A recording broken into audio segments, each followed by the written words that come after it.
আসসালামু আলাইকুম, আশা করি সবাই ভালো আছে।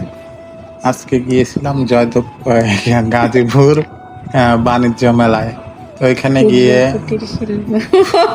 কুটির শিল্প না, ওইখানে গিয়ে আমার বউ দেখেন এগুলো আর অনেক পছন্দ। আসলে ও যেখানেই যায় না কেন মাটির জিনিস আর এই স্টিলের জিনিসগুলো বেশি পছন্দ করে। আসলে আমার বউ ঘরের জিনিস কেনা একটু বেশি পছন্দ করে। ও সবসময় চায় যে ঘরে কিছু জিনিস করুক, আর অন্য কোনো চাহিদা নেই, কিন্তু আর ঘরে জিনিসের প্রতি লোভ বেশি।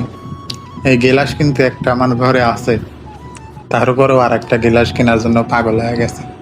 তো গিলাসের সাথে সাথে আমি বললাম যে একটা প্লেটও নিয়ে নাও, তার কারণ প্লেটে আমার ভাত খেতে ভালো লাগে। আগে গ্রামে থাকতে স্টিলের প্লেটে ভাত খাইছি, এখন ঢাকা শহরে এসে আর স্টিলের প্লেটে ভাত খাওয়া হয় না, ও মেলামাইনের প্লেটে ভাত খাওয়ায়। তার কারণে আমি বললাম যে একটা স্টিলের প্লেট নাও।